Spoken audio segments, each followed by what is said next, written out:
নমস্কার বন্ধুরা, জয় শ্রীকৃষ্ণ, রাধে রাধে। আশা করছি সবাই অনেক অনেক ভালো আছেন।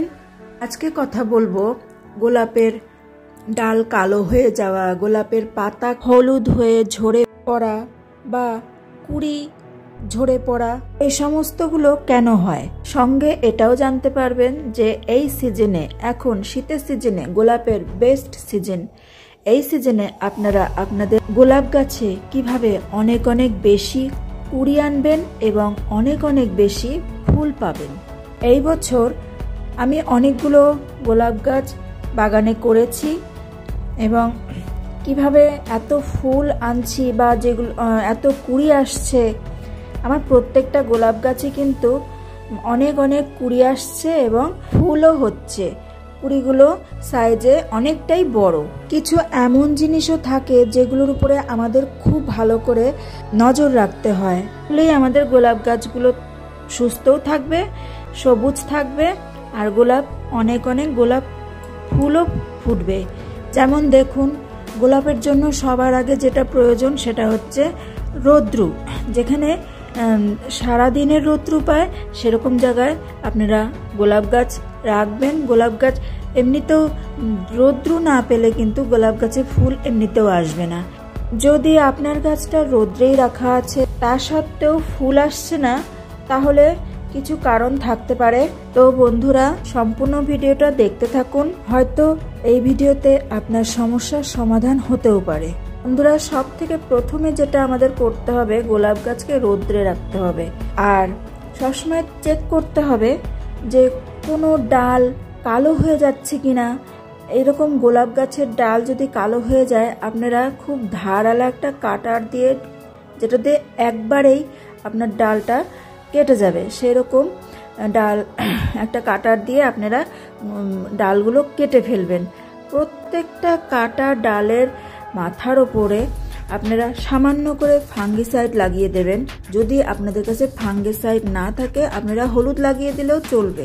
আর দেখবেন আপনাদের গোলাপ গাছে কোনো রকম পাতা কালো হয়ে যাচ্ছে না তো, হলুদ হয়ে যাচ্ছে না তো। সবসময় গোলাপ গাছকে কিন্তু সুন্দর করে চেক করবেন। সময় যদি আপনারা চেক করেন আপনাদের গাছ, গোলাপ গাছ বা যে কোনো গাছ, তাহলে আপনাদের চোখে পড়বে কোথাও যদি ফাঙ্গাস লাগে, কোথাও যদি পোকা লাগে, কিংবা কোথাও যদি পাতা হলুদ হয়ে যায়, কিংবা কোনো ডাল যদি কালো হয়ে যায়, তাহলে দেখার সাথে সাথেই কিন্তু এরকম একটা ধার কাটার নিয়ে আপনারা ঝটপট ওই জায়গাটা কেটে পরিষ্কার করে দেবেন, যাতে ওই জায়গা থেকে কোনো রকম রোগ সম্পূর্ণ গাছে না ছড়িয়ে পড়ে। তার আগেই আপনারা ওই জায়গাটা কাটার দিয়ে কেটে ফাঙ্গিসাইড লাগিয়ে দেবেন। তো বন্ধুরা, গোলাপ গাছের পাতা হলুদ হয় বা গাছে ডাল কালো হয়ে যায় বা কুড়ি ঝরে পড়ার সবথেকে বড় কারণ হচ্ছে সেটা মাটি। মাটি আমরা প্রথমে খুব ভালো করে তৈরি করে নেব, মাটিতে যেন জল না দাঁড়ায়, সুন্দর করে মাটিটা তৈরি করে নিব, একদম ঝরঝরে মাটি।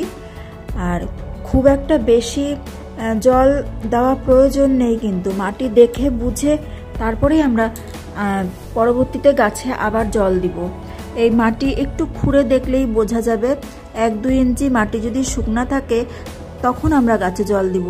মাটি ভেজাই আছে তার উপরে কিন্তু আপনারা জল ঢালবেন না, এতে গাছ অনেক খারাপ হওয়ার সম্ভাবনা বেশি থাকে। মানে মোটামুটি ধরে রাখেন এতেই গাছ নষ্ট হয় বেশি। খাবার হিসেবে গোলাপ গাছ কিন্তু শীতকালে সর্ষের খোল খুব পছন্দ করে। আর মাটি তৈরি করার সময় যথেষ্ট পরিমাণে গোলাপ গাছের মাটিতে আপনারা চা পাতি, গোবর সার ভালো করে মিশিয়ে মাটি তৈরি করবেন। আর একটু বালি মিশিয়ে দিলে খুবই ভালো হয়, মাটিটা ঝরঝরে থাকে। বালি মেশালে জলটা সহজেই ঝরে পড়ে যায়, জল দাঁড়ায় না। দেখুন, গোলাপ গাছ প্রচুর খাবার চায়, এত ফুল দিবে একটা সিজন। এই সিজনে যেরকম গোলাপ গাছ অনেক ফুল দিবে এখন তো একে অনেক খাবার দিতেই হবে। মাটিটা প্রথমে আমরা খাবারযুক্ত তৈরি করব, মাসে একবার করে লিকুইড খাবার একে দিতে পারবো। আর গোলাপ গাছের সব থেকে বেশি ভালো খাবার কোনটা বলেন তো? মাছ ধোয়া, মাংস ধোয়া জল যদি আপনারা সপ্তাহে একবার পাতলা করে গোলাপ গাছের গোড়ার চারদিক দিয়ে, মানে টবের চারদিক দিয়ে যদি আপনারা সপ্তাহে 1 দিন করে দেন, তাহলে সেটা কিন্তু গোলাপ গাছের প্রচুর ভালো খাবার। আপনারা দিয়ে দেখুন, আপনাদের গোলাপ গাছগুলো কড়িতে ভরে যাবে একদম, আর ফুলও অবশ্যই হবে। আর একটা কাজ করতে হবে, গোলাপ গাছের মাটি প্রত্যেক 15 দিন পর পর এই একটা কাঁটা চামচ দিয়ে, আপনাদের কাছে যদি কিছু মাটি খোঁড়ার জিনিস থাকে সেটা দিয়েও টবের গা ঘেঁষে ঘেঁষে, আবার সবসময় আমি বলবো যে শেকড়ে যেন আঘাত না লাগে, টবের ধার দিয়ে মাটিটা একটু হালকা হালকা করে খুঁড়ে খুঁড়ে আলগা করে দেবেন, যাতে মাটিটা শুকোতে পারে, ভেজা না থাকে। মাটি ভেজা থাকলেই গাছে ফাঙ্গাস লাগে বেশি। তো বন্ধুরা, যারা সম্পূর্ণ ভিডিওটা দেখলেন, যেগুলো আমি টিপস বলে দিলাম সেগুলো আপনারা ফলো করুন। আপনাদের গোলাপ গাছ অবশ্যই খুব ভালো থাকবে এবং ফুলও দেবে অনেক।